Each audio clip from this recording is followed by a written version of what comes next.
এখানে আজকে আমি 15টি আরআরবি গ্রুপ ডি এর প্রিভিয়াস ইয়ার্সের কোশ্চেন করাবো। প্রতিটির জন্য আমি দুটি করে মেথড বলার চেষ্টা করব। একটি হচ্ছে বেসিক মেথড, অন্যটি হচ্ছে শর্টকাট মেথড। তো প্রথমের থেকে আমরা শুরু করি। এখানে যেটা লেখা আছে, শ্রীনিবাস তার থেকে 4 বছরের ছোট একটি মেয়েকে বিয়ে করেছেন। 5 বছর পর তাদের গড় বয়স হবে 33 বছর। এবার এটাকে আমরা যদি একদম বেসিক মেথড করতে চাই, তাহলে আমরা কি ধরবো? শ্রীনিবাসের এইটাকে আমরা এ ধরে নেব, এ কিংবা এক্স যা ধরার এক্স ধরে নেব। আর সেখানে কি বলেছে, যাকে বিয়ে করেছে অর্থাৎ তার যে ওয়াইফ, তার বয়সটাকে আমরা ধরবো এক্স মাইনাস 4, কেননা 4 বছর কম বিয়ে করেছেন, কেননা 4 বছরের কম বয়সী মেয়েকে তিনি বিয়ে করেছেন। এবার 5 বছর পর শ্রীনিবাসের বয়স হবে +5, আর শ্রীনিবাসের স্ত্রীরও বয়স হবে +5। এবার কি বলেছে, তাদের যেটা গড় বয়স 33, তাহলে গড় যদি 33 হয়, তাহলে তাদের সমষ্টি কত হবে? সমষ্টি হবে 33 গুণিত 2, অর্থাৎ 66। এটাকে একটু ঠিক করে নিই, 33 গুণিত 2 অর্থাৎ 66। তাহলে হিসাব অনুযায়ী আমার যেটা আছে, x plus 5 plus x minus 4 plus 5 equals to 66। এবার 5 5 10, এদিকে হলে 56 আর এদিকে 4 হলে 60। অতএব 2x এর ভ্যালু আসছে আমার কাছে 60, অতএব x সমান 30। এবার যেটা আমাকে প্রশ্ন করেছে, মেয়েটির বর্তমান বয়স। এবার মেয়েটির বর্তমান বয়স আমার কত আছে? x +1, -4 + 5 মানে +1, সরি এক্স মাইনাস 4। মেয়েটির যেটা বর্তমান আছে সেটা হচ্ছে x মাইনাস 4, অতএব x মাইনাস 4 সমান 30 মাইনাস 4 সমান 26। এটি হচ্ছে মেয়েটির বয়স। তাহলে মেয়েটির যেটা বয়স সেটি হচ্ছে 26 ইয়ার্স। এবার এটা যদি আমি ছোট একটা মেথডে করতে চাই, তাহলে যেটা হবে সেটা এবার দেখে নিই। প্রথমে এটাকে আমি মুছে দিই।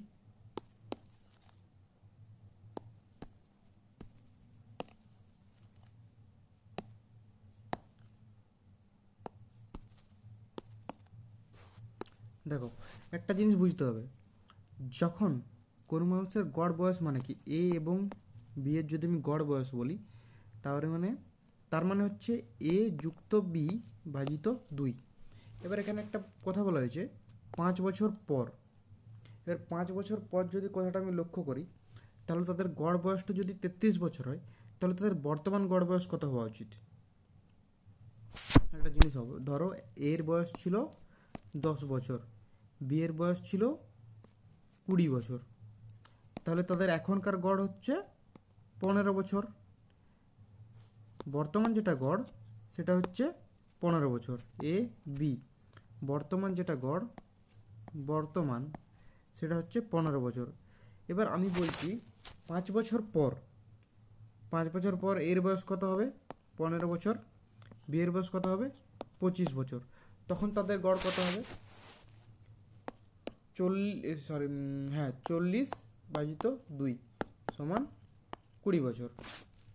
তাহলে তুমি যদি দেখো এখানে, তো আমরা যখন দুজনকার বয়সই 5 5 করে যোগ করছি, তখন তাদের গড় বয়সটাও 5 যোগ হচ্ছে। মানে এর বয়স আমি 15 করেছি, বি এর বয়স 25 করেছি, সেক্ষেত্রে আমার যে 15 বছর বয়স সেটাও কিন্তু +5 হয়ে 20 হয়ে গেছে। আমরা এখানে এই যে থিওরিটা, এটাই আমরা কাজে লাগাবো।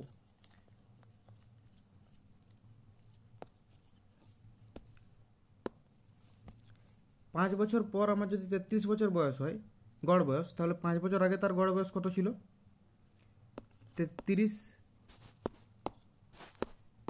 33 বিযুক্ত 5 সমান 28 বছর।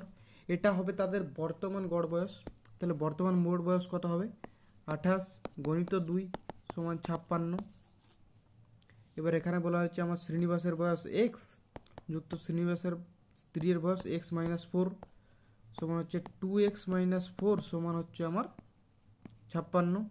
অতএব x সমান 30, আর শ্রীনিবাসের যেটা বউ তার বয়স হচ্ছে x মাইনাস 4 ইকুয়ালস টু 26। তাহলে অত বড় কোশ্চেনটিকে আমরা শর্টও করতে পারি, আবার আমরা বেসিক মেথড দিয়েও করতে পারি। পরের কোশ্চেনে যাই। 1 বছর আগে সাকেত এবং তিলকের বয়সের অনুপাত ছিল যথাক্রমে 5:6। 4 বছর পর এই অনুপাত হবে 6:7। তাহলে সাকেতের বর্তমান বয়স কত?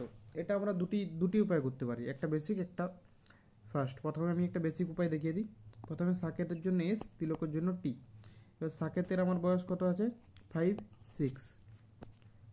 এটা হচ্ছে 1 বছর আগে, আমরা বর্তমান বয়সটা জানি না, তাহলে আমরা এখানে আমরা লিখবো এটা -1 1 বছর আগে, আর এটা হচ্ছে আমার বর্তমান বয়স, আর এটা হচ্ছে আমার +4 4 বছর পরের বয়স।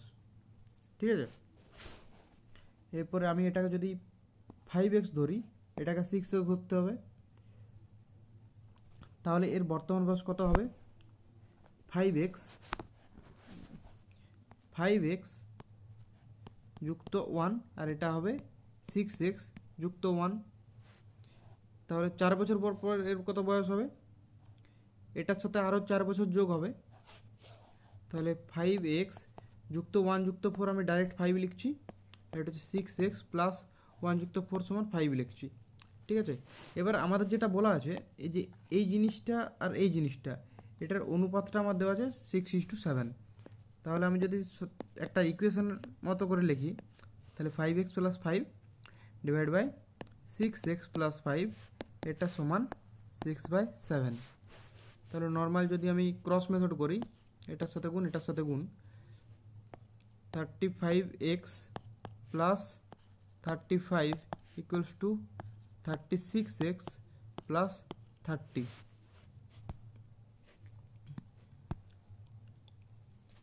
যদি সলভ করি, এটা হচ্ছে আমার x ইকুয়ালস টু 5। এবার x ইকুয়ালস টু 5 মানে আমি কি দেখছি? সাকেতের বর্তমান বয়স। এবার সাকেতের বর্তমান বয়স হচ্ছে 5x প্লাস 1। 5x প্লাস 1 যদি আমি এখানে বস করাই, 5 ইন্টু 5 প্লাস 1 সমান 26। এটা ছিল বেসিক মেথড। এটা তো অনেক লেন্দি, এটা তো অনেক কষ্ট। এবার এখানে আমি যেটা শর্ট প্রসেস সেটা বোঝানোর একটু চেষ্টা করছি। যদি অঙ্কটা এখন ভুলে যাও, যদি কোনো অনুপাত দেওয়া থাকে a:b এবং সেটার থেকে কিছু চেঞ্জ হয়ে, অর্থাৎ কিছু হয়তো যোগ হয়ে কিংবা কিছু বছর চেঞ্জ হচ্ছে, যে কোনো কিছু হতে পারে, x বছর হোক, y বছর হোক, যে কোনো কিছু, সেটা যদি c:d হয়, আর এই দুটোর যা ডিফারেন্স এই দুটো যদি সমান হয়, মানে আমি বলতে চাইছি যে a minus B equals to C minus D. যদি এই জিনিসটা হয়, তাহলে মনে রাখতে হবে, যদি সমীকরণটা আমরা একটু যদি হেরফের করি, সিকে এদিকে নিয়ে যাব, বিকে ডান দিকে নিয়ে যাব, a minus C equals to B minus D. ঠিক এই প্রিন্সিপালটাই আমরা এখানে কাজে লাগাবো। আমাদের কন্ডিশন থাকবে a মাইনাস বি সমান সি মাইনাস ডি, অর্থাৎ এ এবং বি এর যে পার্থক্য, সেই পার্থক্য যদি সি এবং ডি এর মধ্যে থাকে, তবে আমরা এই ইকুয়েশনটি কাজে লাগাবো। হ্যাঁ, এখানে বুঝতে একটু অসুবিধা হবে, আমি একটু কিছু উদাহরণের মাধ্যমে দেখিয়ে দিচ্ছি। দেখো এখানে কি বলেছে, সাকেতের বয়স এবং তিলকের বয়স, একটা মাঝে কিছু বয়স ছিল যেটা হচ্ছে তার বর্তমান বয়স, তার 1 বছর আগে -1 কি ছিল 5:6, আর 4 বছর পরে, তারপর 4 বছর পরে কি হচ্ছে 6:7। এবার টোটাল যেটা গ্যাপ সেটা কি, সেটা তো কি হচ্ছে, আমি 2000 সালে, তার 1 বছর আগে হচ্ছে আমার 1999, আর 4 বছর পর হচ্ছে 2004। তাহলে 1999 থেকে 2004 আমার কত বছর পেরোচ্ছে? এদিকে 4 বছর, এদিকে 1 বছর, সমান 5 বছর চেঞ্জ হচ্ছে, 5 বছর চেঞ্জ। তাহলে এটা কেউ ভুল করো না যে 4 - 1 করে 3 করে দিও না, দুটোর মাঝে মাইনাস দিতে হবে, অর্থাৎ 4 - -1 সমান 5 বছর, সাধারণ জিনিস। তাহলে আমাদের বয়সের যেটা চেঞ্জ সেটা হচ্ছে 5 বছর। এই যে 5 বছর যে চেঞ্জটা হয়েছে, এটা এর ক্ষেত্রেও হয়েছে, এর ক্ষেত্রেও হয়েছে 5 বছর। এবার আমি যে সূত্রটা বলেছিলাম এ মাইনাস বি সমান সি মাইনাস ডি, এটা ছিল আমার শর্ত। এবার এ মাইনাস বি 5 মাইনাস 6 সমান কত unit? -1 unit. C minus D সমান 6 মাইনাস 7 মাইনাস সমান হয়ে গেল। অর্থাৎ আমার শর্ত যেটা ছিল সেই শর্ত আমার কাজে লেগে গেছে। 5 6-এর মধ্যে পার্থক্য হচ্ছে 1, 6 7-এর মধ্যে পার্থক্য হচ্ছে 1। তাহলে আমাদের যেটা প্রথম যেটা শর্ত, সেই শর্তটা আমাদের কাজে লেগে গেছে। এটার মানেটা কি? এটার মানে হচ্ছে আমার যখন ওই শর্তটা কাজে লাগলো তখন আমার দ্বিতীয় শর্ত, অর্থাৎ A minus C equals to B minus D, এটা হওয়া উচিত। দেখি হচ্ছে কিনা। এ মাইনাস সি যখন আমি করব,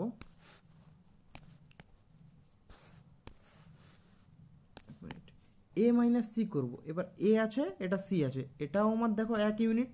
আর 6 মাইনাস 7 যখন করব সেটা সমান 1 ইউনিট। এই 1 ইউনিটের ভ্যালুটা আমার কত দেওয়া আছে? এই 1 ইউনিটের যেটা ভ্যালু সেটা আমার দেওয়া হচ্ছে 5 বছর, 5 ইয়ার্স। ঠিক আছে? এবার 1 ইউনিটের ভ্যালুটা যদি আমার 5 ইয়ার্স হয়, আমরা কি ধরেছিলাম? বয়সটা হচ্ছে 5 ইউনিট। আর তরুণ না কি নাম ছিল, তিলকের বয়স হচ্ছে 6 ইউনিট। আমার কার বয়স চাই? সার্থকের বয়স চাই, সাকেতের বয়স চাই। তাহলে সাকেতের বয়স 5 বছর আগে কত ছিল? 5 ইউনিট। 5 ইউনিট এটা সমান হচ্ছে 5 ইন্টু 5 সমান 25, কিন্তু এটা ছিল 1 বছর আগের। তাহলে 1 বছর পর কত বয়স হবে? 25 যুক্ত 1 সমান 26। বর্তমান বয়স যেটা সেটা হবে 26। তাহলে এটা ছিল শর্টকাট মেথড। এটা এত বড় হবে না, আমি একদম যেমন করে এক্সাম অ্যাপ্রোচ সেটা আমি দেখিয়ে দিচ্ছি। এক্সামে কীভাবে করবে সেটা তুমি এখানে দেখে বুঝতে পারবে। এ হচ্ছে সাকেত, এ হচ্ছে তিলক, এ ছিল 5, এ হচ্ছে 6, হচ্ছে 6 7, এখানে টোটাল ডিফারেন্স হচ্ছে -1, তারপর হচ্ছে 4 + 4 সমান 5 বছর। 5 বছরের ডিফারেন্স, এদের দুজনের মধ্যে 1 ইউনিট, এদের দুজনের মধ্যে 1 ইউনিট, তাহলে দুটো সমান আছে। তাহলে এখানেও 1 ইউনিট। 1 ইউনিটের ভ্যালু হচ্ছে 5 বছর। তাহলে সাকেতের বয়স হবে 5 × 5 সমান 25 + 1 সমান 26। 26 হবে অ্যান্সার। এইটুকু হচ্ছে অ্যাপ্রোচ। ওই অত বড় অ্যাপ্রোচ না করে এইটুকু হচ্ছে অ্যাপ্রোচ এক্সামের। চলো পরেরটা করি। গড়ের অঙ্ক দেখা যাক কি আছে। একটি ক্রমে সাজানো 11টি সংখ্যার গড় হলো 41। প্রথম 5টি সংখ্যার গড় হলো 18 এবং শেষ 5টি সংখ্যার গড় হলো 64। ষষ্ঠ সংখ্যাটি কত? এবার বোঝার আছে, 11টি যদি থাকে আমার 1 2 3 4 5 6 7 8 9 10 11। প্রথম 5টি সংখ্যার গড় দেওয়া আছে, শেষ 5টি সংখ্যার গড় দেওয়া আছে 1 2 3 4 5 শেষ 5। তাহলে এই ষষ্ঠ সংখ্যাটাকে বের করতে হবে। আর 11টি সংখ্যার আমরা গড় দেওয়া আছে। তাহলে 11 সংখ্যাটার যদি গড় হয় 41, তাহলে টোটাল কত হচ্ছে? 4 5 1। এটা হচ্ছে তাদের মোট পরিমাণ। এবার এটার থেকে আমরা বাদ দেবো কাকে? প্রথম 5টি সংখ্যা। প্রথম 5টি সংখ্যার গড় দেওয়া আছে 18, তাহলে 18 × 5 = 90, -90 বাদ দেবো। তাহলে এটা কত আসছে? 361। এবার তারপর থেকে আবার কত বাদ দেবো? শেষ 5টি সংখ্যার গড় হলো 64, অর্থাৎ 64 × 5 মানে হচ্ছে 320 সমান হচ্ছে কত আমার? 41। তাহলে এটা তো একদম সহজ অঙ্ক, এটা তো না বোঝার কিছু নেই। তবু আমি একবার ভালো করে বুঝিয়ে দিচ্ছি। তাহলে উত্তরটা হচ্ছে আমার 41। এবার যদি আমরা ভালো করে আরেকবার বুঝিয়ে দিচ্ছি, আরেকবার রিপিট করে দিচ্ছি আমি। 11টি আমার টোটাল সংখ্যা আছে। মোট আমার 1 মিনিট,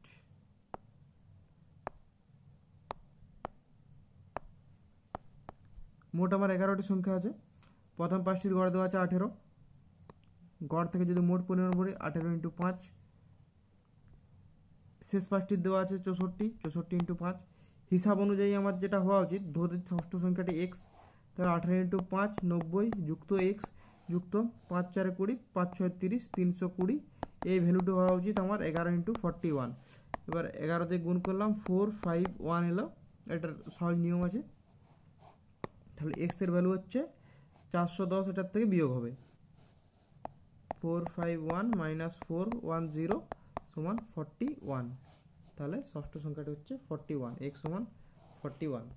সহজ অঙ্ক ছিল, সেরকম জটিল কিছু থাকেনি।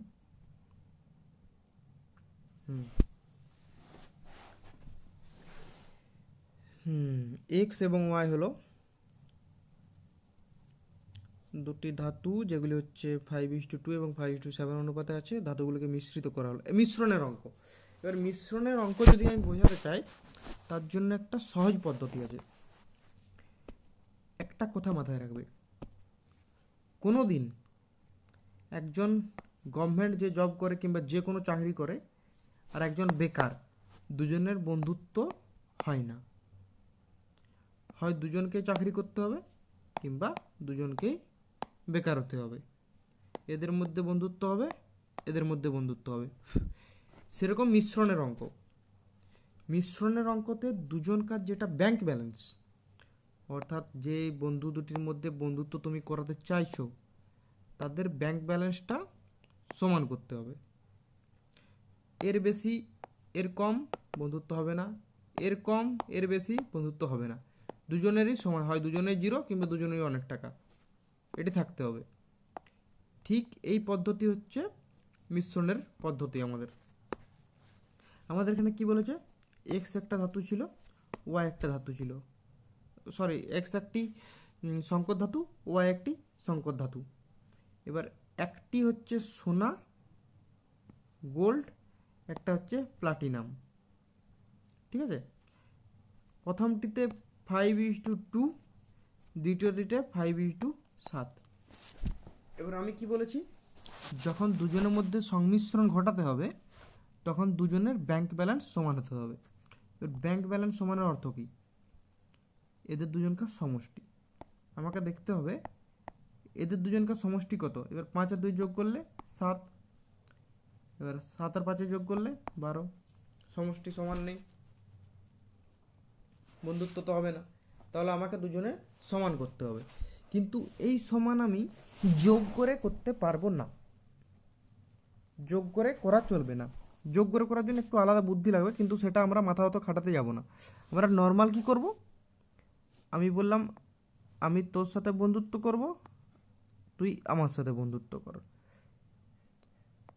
নিচের সমষ্টি দিয়ে উপরেরগুলিকে গুণ, উপরের সমষ্টি দিয়ে নিচেরগুলিকে গুণ, তারপর আমরা অনুপাতটি দেখব কি আসে। তাহলে এক্স এর নতুন যে অনুপাতটা হবে সেটা হবে 12 দিয়ে গুণ করব, 12 5 60 ইজটু 12 দুগুণে 24। তারপর 7 5 35 ইজটু 7 7 49। এবার যদি আমি এদের সমষ্টি দেখি, 84, এখানেও 84। তাহলে এখন ওদের বন্ধুত্ব হবে, যেহেতু দুজন সমান সমান। যখনই বন্ধুত্ব সমান হলো তখনই আমরা যোগ করে দেব, 95:73। ঠিক আছে, এটি ছিল সবচেয়ে সহজ পদ্ধতি। যদি এটা মাথায় না আসে, তাড়াহুড়ো করার কোনো ব্যাপার নেই, আমরা একদম নর্মালও করতে পারি, কিন্তু অনেক লেন্দি হবে। আমি প্রেফার করব এটিকেই। আমি আরেকবার বুঝিয়ে দিচ্ছি। এক্স ওয়াই গোল্ডও আছে, প্লাটিনামও আছে। এক্স আছে 5:2, ওয়াই আছে 5:7। দুজনকার যোগ করব 7 12। এই দুটির সমষ্টিকে সমান করতে হবে, তার জন্য আমরা এদের লসাগু দিয়ে গুণ করতে হয় আসলে। কিন্তু যেহেতু এদের দুজনকার লসাগুতে কোনো কমন থাকছে না, সেহেতু আমরা দুজনকে গুণ করব।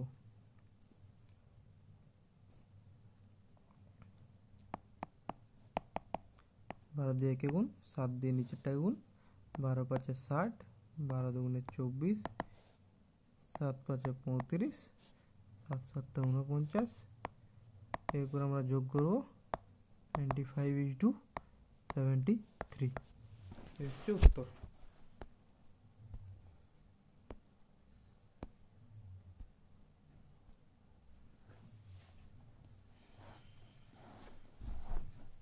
হচ্ছে ওয়ার্ক ডানের অঙ্ক। 20 জন মহিলা 15 দিনে একটি কাজ করতে পারেন, 16 জন পুরুষ 15 দিনে একই কাজ করতে পারেন। একজন পুরুষের সাথে একজন নারীর কাজের দক্ষতা অনুপাত নির্ণয় করো। ঠিক আছে, এটা দেখে তো সহজ মনে হচ্ছে, তোমরা একবার করার চেষ্টা করো, তারপর আমি বলে দিচ্ছি। পজ করে ভিডিওটি করে নাও, আশা করছি হয়ে গেছে। এবার দেখো, এই যে টাইম ওয়ার্ক এফিসিয়েন্সির যদি অঙ্ক থাকে, টাইম ওয়ার্ক এফিসিয়েন্সি সবসময় মনে রাখবে ওয়ার্ক ডানটা সমান হয় দুজনের ক্ষেত্রেই। এমন তো না যে তুমি আমার থেকে বেশি কাজ করছো, হ্যাঁ তুমি করতে পারো, কিন্তু তোমার যে দল সে কিন্তু একই পরিমাণ কাজ করবে।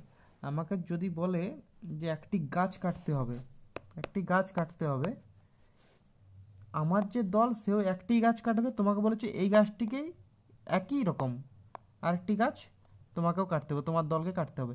এমন তো নয় যে তোমার কাছে কিছু বেশি আছে, দুজনকার কাজটা কিন্তু সমানই। এবার যদি আমি এটা করি, আমার এখানে কি বের করতে বলেছে কাজের দক্ষতা বের করতে হবে। এবার আমি ধরছি পুরুষের দক্ষতা পি, এই যে পুরুষ এর দক্ষতা হচ্ছে পি, আর নারীর দক্ষতা, মহিলা কিংবা নারী, এন নারী আর এম বললে মহিলা, তোমার যেটা ইচ্ছা তুমি সেটা ধরতে পারো। এবার আমাকে কতজন বলেছে, যদি একজন পুরুষের দক্ষতা পি হয় তাহলে 16 জন পুরুষের দক্ষতা কত হবে, আর যদি একজন নারীর দক্ষতা এন হয় তাহলে 20 জনের দক্ষতা কত হবে। এবার একজনের যদি এন হয় 20 জনের হচ্ছে 20 এন। এদের কতদিন লেগেছে, 15 দিন লেগেছে। এবার একজন পুরুষের হচ্ছে পি, কতজন পুরুষ আছে, 16 জন, এদের কতদিন লেগেছে, এদেরও 15 দিন লেগেছে। এই যে দুজনকার যেটা কাজ, এই কাজটা হচ্ছে সমান, এই কাজ আর এই কাজ হচ্ছে সমান, তার জন্য মাঝে সমান চিহ্ন দেওয়া আছে। আর যেটা প্রত্যেকের দক্ষতার, সেটা আমি ধরে নিচ্ছি নারীর জন্য এন এবং পুরুষের জন্য পি, নারীর জন্য এন। এবার আমরা কাটাকুটি করবো, 15 15 কেটে গেল, 4 5 20, 4 4 16, তাহলে N into 5 equals to P into 4। পুরুষের সাথে নারীর দক্ষতা অর্থাৎ পি ইজ টু এন বের করতে হবে। পি ইজ টু এন মানে কি, পি ইজ টু এন মানে হচ্ছে পি ভাজিত এন। তাহলে পি ভাজিত এন যদি করি, পি এর নিচে এই এনকে নিয়ে আসবো, এনকে নিয়ে যাব, তাহলে এই 4কে এর নিচে নিয়ে যেতে হবে, তাহলে এটা হচ্ছে 5 ভাজিত 4। সমীকরণ সমাধান, সামান্য, অন্য কিচ্ছু নয়। আমি আরেকবার বুঝিয়ে দিচ্ছি।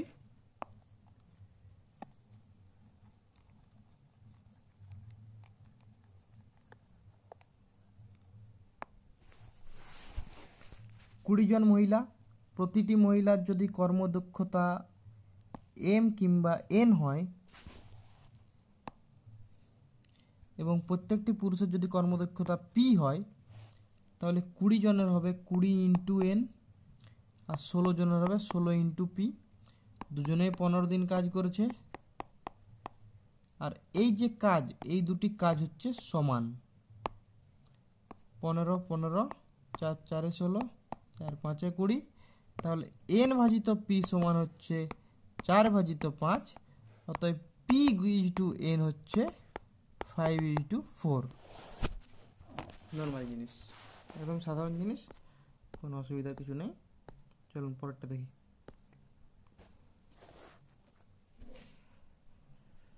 দুটি ব্যক্তির বয়স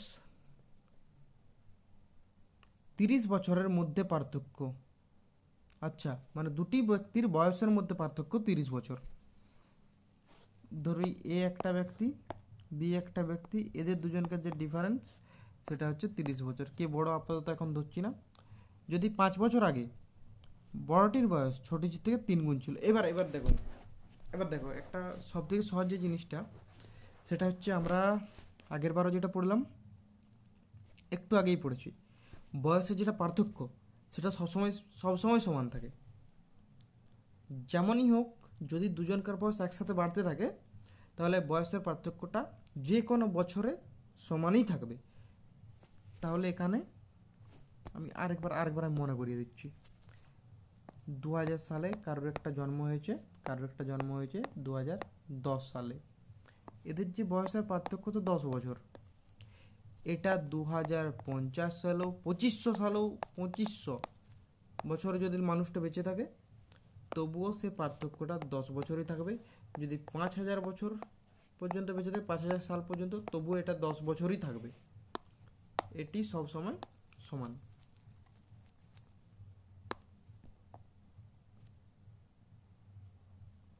এবার কি বলেছে দেখো, এ বি, বড়টির বয়স ছোটটির থেকে চেয়ে 3 গুণ, বেশিও বলেনি কিচ্ছু বলেনি, চেয়ে 3 গুণ, মানে ছোটটি যদি 1 হয় তাহলে বড়টির বয়স 3। সেটা 5 বছর আগের গল্প, মানে -5। এবার আমি একটা জিনিস যেটা বুঝেছিলাম, 5 বছর আগেও তাদের যে বয়সের পার্থক্য সেটা 30 বছরই থাকবে। তাহলে এদের বয়সের পার্থক্য কত? 3x - x সমান 2x সমান 30, তাহলে x সমান 15। ছোট ব্যক্তির বর্তমান বয়স বলতে হবে। তাহলে ছোট ব্যক্তির বর্তমান বয়স কি হবে?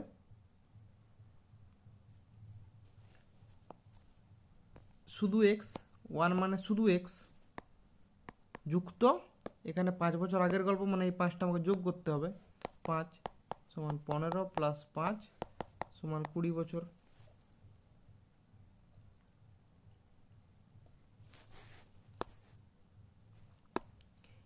এটাকে যদি আমি বেসিক করতে যাই তাহলে কি হবে? একদম বেসিক,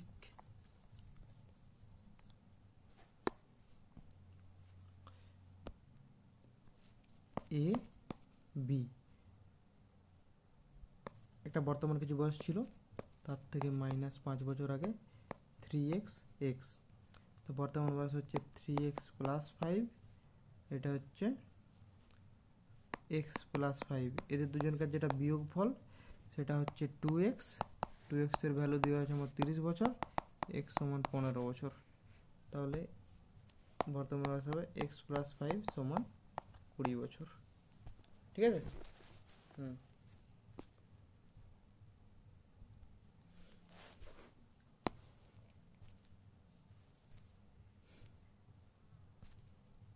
এবার এটি হচ্ছে কস্ট প্রাইস, মার্ক প্রাইস, এইসবের অঙ্ক, লাভ ক্ষতি। নিবন্ধের মূল্য দেওয়া আছে। হ্যাঁ, আরেকটা জিনিস, এখানে বিক্রয় মূল্য ক্রয় মূল্যের যদি অঙ্ক থাকে, যদি প্রশ্নে অন্য কিছু উল্লেখ না করা থাকে তাহলে লাভ হোক বা ক্ষতি হোক দুটোরই নিচে থাকবে সিপি, অর্থাৎ ক্রয় মূল্য। উপরে কিছু থাকতে পারে, নিচে কিন্তু ক্রয় মূল্যই থাকবে যদি কোনো স্পেশাল উল্লেখ না থাকে। এবার এখানে কি বলেছে? নিবন্ধের মূল্য, এই নিবন্ধের যেটা মূল্য, ক্রয় মূল্যকে আমরা সিপি বলি এবং বিক্রয় মূল্যকে আমরা বলি এসপি, সেলিং প্রাইস। এটা হচ্ছে কস্ট প্রাইস, এটা হচ্ছে সেলিং প্রাইস। সেল মানে বিক্রি, তার জন্য সেলিং প্রাইস। কস্ট মানে হচ্ছে খরচ, অর্থাৎ যে টাকা দিয়ে কিনেছে ক্রয় মূল্য, সেটা হচ্ছে কস্ট প্রাইস। এবার সিপি দেওয়া আছে আমার 2500, বিক্রয় মূল্য দেওয়া আছে 2375। আমি কম দামে বিক্রি করেছি, অর্থাৎ আমার কিছু একটা ক্ষতি হয়েছে। কত ক্ষতি হয়েছে? 125 টাকা। 125 টাকা। কতর উপর ক্ষতি হয়েছে আমার? নিচে সবসময় থাকবে সিপি, 2500-র উপরে। শতকরা ব্যবহারের জন্য আমরা 100 দিয়ে গুণ করব। তাহলে এই 100 কাটলো 25, 5-এ 125 সমান 5%। একদম সহজ অঙ্ক ছিল, এটা বোঝানোর তেমন কিছুই নেই। এবার অঙ্কটা দেখে নাও। ক্রয় মূল্য দেওয়া আছে সিপি, বিক্রয় মূল্য দেওয়া আছে, দুটির মধ্যে পার্থক্য 125।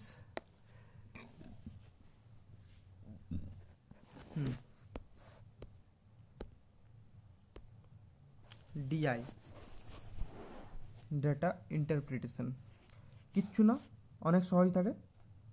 কী বলছে, what is the percentage increase in production 15 থেকে 16তে কত বেড়েছে। এবার প্রোডাকশান এদিকে দেওয়া আছে, কি দেওয়া আছে, টনস মানে সমান, অত কিছু দেখতে হবে না, টনস তো করতে হবে না, শুধুমাত্র ভ্যালুগুলি দেখো। এবার 15 থেকে 16 গেছে, কত বেড়েছে, 18.9 মাইনাস 12.6।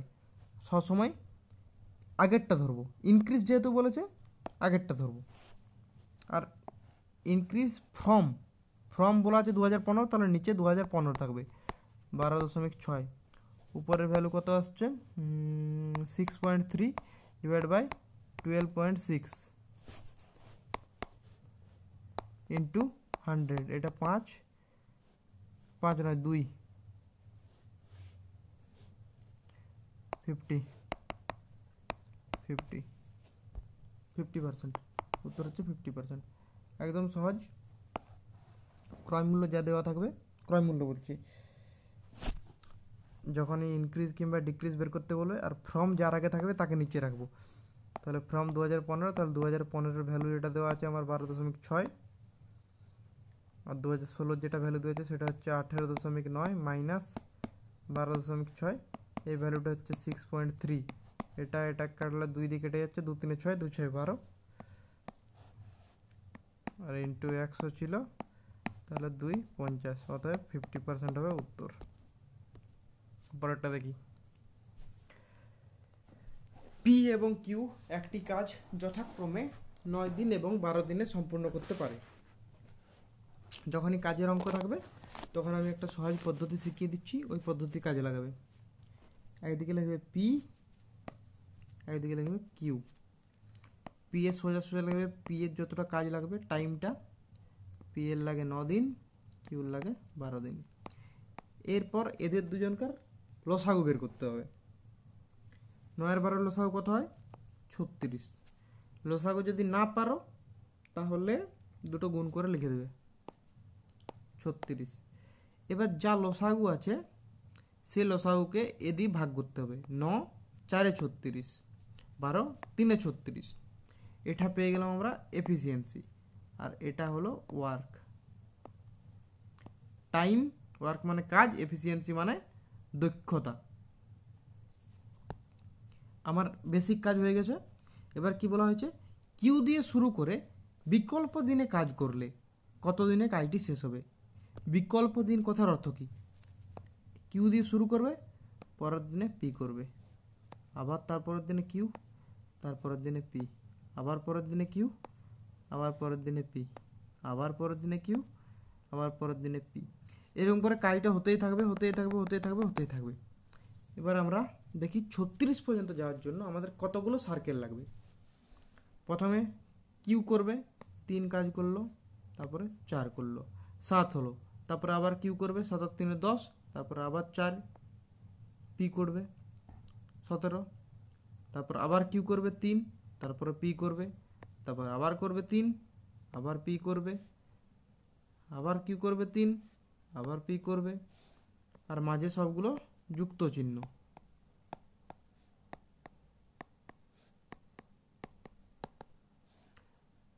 সাত 2 14, 3 21, 4 28, 5 35। এখানে আমরা টোটাল 35টা কাজ করে নিয়েছি। এখন আমার একটি কাজ বাকি। এবার এই 35টি কাজ করতে আমার টোটাল কাজ ছিল 36, আমি তার মধ্যে 35টা করে নিয়েছি, অর্থাৎ আমার একটি কাজ বাকি।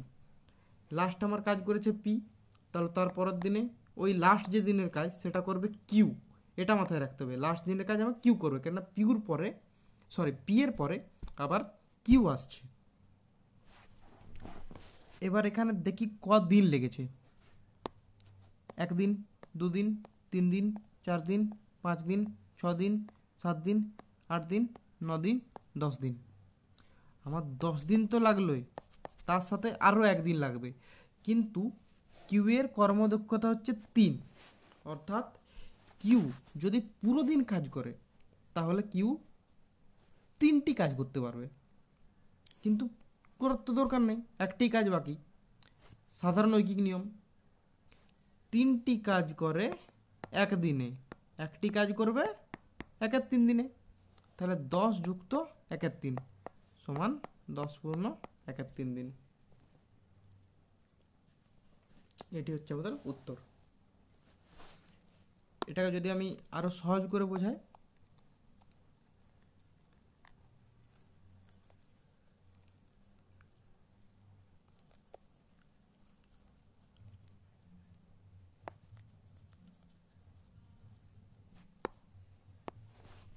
প্রথমে পি আর কিউ দুজন লিখবো, তারপর টাইম দেব, এর 9 দিন লাগে, এর 12 দিন লাগে। এর দুজনকার লসাগু হচ্ছে 36, 4 এ হচ্ছে 3। এগুলি হচ্ছে ওদের কর্মদক্ষতা, আর এটি হলো তাদের কাজ। কিউ দিয়ে শুরু করব, কিউ, তারপরের দিনে করবে পি। এই যে 7 ইউনিট যে কাজটা হচ্ছে, এই 7টি যে কাজ কমপ্লিট হচ্ছে, এই কাজটি হচ্ছে আমার 2 দিনে। ঠিক আছে, এ কিউ একদিন করেছে, তারপরে পি একদিন করেছে, এর একদিন যুক্ত এর একদিন। ঠিক আছে, তাহলে আমার 2 দিনে কাজ হচ্ছে 7 ইউনিট। 2 দিনে কাজ হচ্ছে 7 ইউনিট। সেরকম যদি আমি একদম যদি মোটা মাথার কথা বলি, তাহলে আমি যদি এদের গড় বের করি, 2 দিনে কাজ হচ্ছে 7 ইউনিট, তাহলে একদিনে কাজ হবে 7/2 ইউনিট। সেই হিসাবে 36-এর কাছে 7-এর যে গুণিতক আছে সে হচ্ছে 35। সে 35 ইউনিট কাজ করতে কে লাগবে? 35 ভাজিত 7/2 সমান 7 5 35 আর 5 2 10, 10 দিন লাগছে। এই 10 দিন লাগার পরে আরও 1 ইউনিট কাজ বাকি। সে 1 ইউনিট যে কাজটা করবে সেটা করবে কিউ, কিন্তু কিউর 3 ইউনিট করতে 1 দিন লাগে, তাহলে 1 ইউনিট করতে 1/3 দিন সমান 10 পূর্ণ 1/3 দিন। আশা করছি বোঝা গেছে। যদি কোনো কমপ্লেন থাকে, যদি কোনো অসুবিধা হয়, তাহলে আমাকে আরেকবার মেসেজ করে দেবে কমেন্টে, আমি আরেকবার ঘুরে পরের দিন বুঝিয়ে দেবো। দেখি, রাজু চিহ্নিত মূল্যের 25% ছাড়ে একটি ল্যাপটপ কিনেছেন। তিনি ল্যাপটপের জন্য 28,473 টাকা প্রদান করেন। তাহলে এর চিহ্নিত মূল্য কত ছিল? ব্যাপারটা হচ্ছে রাজু একটা মানুষ, সে চিহ্নিত মূল্য মানে মার্ক প্রাইস যেটা লেখা থাকে, এমআরপি বলে যেটা লেখা থাকে, সেটি আমার করা আছে 100। আর রাজু কিনেছে কতটা? সেলিং প্রাইসটা কত? 25% কম, তার মানে 100 থেকে 25 কম, 75-এ কিনেছে। এরপর আমি সাধারণ ঐকিক নিয়ম লাগাবো। 75-এর দাম হচ্ছে 28,473, 100-র দাম কত বলেছে? চিহ্নিত মূল্য মার্ক প্রাইসের দাম বের করতে বলেছে। 28,473 ভাজিত 75 গণিত 100 ঐকিক নিয়ম। 25 দিয়ে কাটবো, 25 3 75, 25 4 100, 3 9 27, 3 4 12, 3 9 27, 3 1 3। গুণটা করবো 4 36, 24 4 9 36 37। তাহলে এইটি হচ্ছে আমার উত্তর।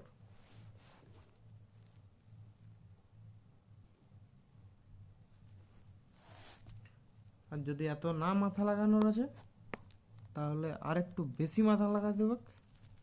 সেটির জন্য মনে রাখতে হবে 25%-এর ভ্যালু কত। 25% মানে হচ্ছে 1/4। তাহলে আমার মার্ক প্রাইস 4 আছে, 25% কম মানে 1 কমাবো ইয়ার থেকে। সেলিং প্রাইস আছে 3, 3-এর ভ্যালু দেওয়া আছে 28,773, 473, 4-এর ভ্যালু কত? সে একই জিনিস, 28,473 ভাজিত 3 গণিত 4, উত্তর বেরোবে 9491। 4 36 19 37, এটা হচ্ছে উত্তর। পরেরটা দেখি। 7ই ফেব্রুয়ারি থেকে 20 এপ্রিল পর্যন্ত সময়ের জন্য প্রতি বছর 8% হারে 2000 টাকা সহজ সুদ। সুদ নির্ণয়ের অঙ্ক তো আমরা জানি, সহজ সুদ মানে এসআই। এসআইয়ের আমরা সূত্র জানি, PRT/100। একটা জিনিস মনে থাকতে হবে, এই 8টা প্রতি বছরের আর টি বলতেও প্রতি বছরের। এবার এইখানে তো আমার 1 বছর পাচ্ছি নি সময়, আমি পাচ্ছি কতদিন, 7ই ফেব্রুয়ারি থেকে 7 ফেব দেখে নিতে হবে কী আছে, লিপিয়ার আছে কি না, লিপিয়ার নাই। তাহলে 7ই ফেব্রুয়ারি থেকে 28 পর্যন্ত 7 দিনটাকে ধরতে হবে, প্লাস ওয়ার দুজনকার যোগফল সমান 22 দিন হচ্ছে। 7 দিনটাকে ধরতে হবে, কেন ওই দিনের সুদ পাওয়া যাবে। তারপর হচ্ছে মার্চের হচ্ছে 31 দিন, তারপরে এপ্রিল হচ্ছে আরও 30 দিন। তাহলে টোটাল হচ্ছে আমার কাছে 3 দিন 6, মার্চের পুরো 20 দিন, মার্চের 20 দিন আছে, সরি মার্চের বলছি, এপ্রিলের 20 দিন আছে। তাহলে এটা হচ্ছে 73। তাহলে 73 দিন, তাহলে টি এর বেলায় 73 বসবে, মানে 73 ভাজিত 365 বসবে, কেননা টিটা 1 বছরের খেল হয়। এবার আমরা যদি এখানে করে পি আমার কত দেওয়া ছিল 2000, আর আমার কত দেওয়া আছে 8.25, টি আমার কত দেওয়া আছে 73 ভাজিত 365, তারপরে আমার কত দেওয়া আছে নিচে 100। 73 5 দিয়ে কাটিয়ে যাচ্ছে সুন্দর, 100 দুটো কাটে 2000 ছিল, একটা শূন্য হবে এখানে, 2000 কাটে যাচ্ছে 20 হয়ে গেল। তাহলে এবার 5 4 20, এটা সমান হচ্ছে 4 × 8.25 সমান হচ্ছে 4 × 32 যুক্ত 1 সমান 33 হচ্ছে উত্তর। 33 টাকা হচ্ছে উত্তর আমার, 33 টাকা হচ্ছে আমার উত্তর।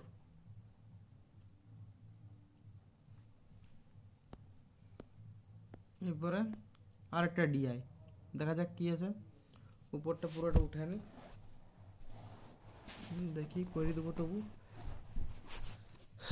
24 30 40 40 80 72, মানে এইটা মোটামুটি 40 40 80 92, এইটা মোটামুটি 8% থাকার কথা, যাই থাকবে 8% থাকবে। ওইটা 100 থেকে বিয়োগ করে দিলাম, 100 বিযুক্ত 30 10 40, 40 আর এদিকে 40 80 আর দিকে 12 92, 8%। এটা উত্তরটা ওইখান থেকে বের করলাম যাতে বুঝতে না। এবার কী বলেছে, ইফ 500 প্রোডাক্টস, টোটাল প্রোডাক্টস আমার কত দিয়েছে 500 piece, manufactured at the direct labour cost, direct material, advertisement, manufacture, এটা আইওএন আছে, তার মানে কিছু না, এখানে কস্ট বলতে এইটাই বোঝাচ্ছে, direct metal cost, direct labour cost, ওইটাই হবে, আর কিছু নয়। অন দেম অ্যামাউন্টস টু এত, ঠিক আছে, মানে হচ্ছে it should be price of the selling price of the product so that. এবার দেখ 500টা টোটাল প্রোডাক্ট আমার বলিছে, 500টা প্রোডাক্টের টোটাল আমাকে হিসাবটা দিয়ে দিচ্ছে। যদি 500টা প্রোডাক্টের হিসাব ওইটা হয়, তাহলে একটা প্রোডাক্টের হিসাব কি হচ্ছে, প্রথম হচ্ছে 24% আমার হিসাব দিচ্ছে। আমি এই ডিআইটা আমি পরে করাবো, এটা একটু বুঝার আছে, এটা আমি অন্য দিন একটা সময় নিয়ে করে দেবো।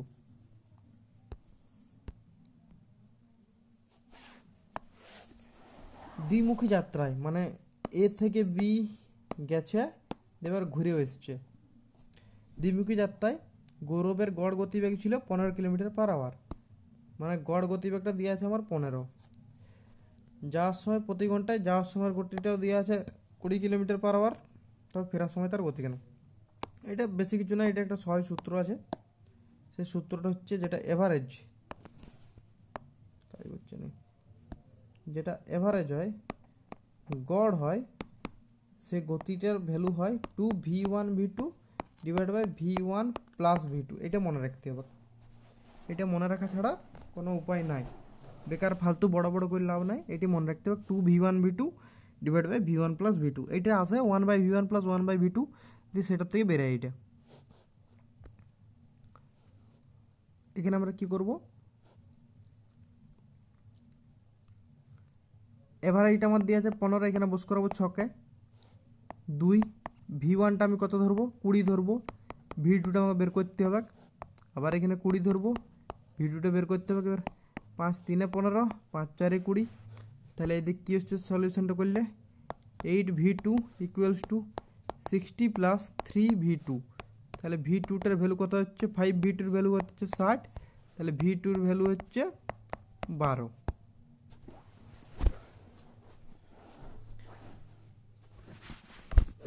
এই অঙ্কটা কিছু নাই, এই অঙ্কটা সোজা সোজা হিসাব একদম। শুধু এই ফর্মুলাটা মনে রাখতে হবে যে এভারেজ সমান 2v1v2 divide by v1 plus v2। আজকের মতন শেষ, পরের দিন আরও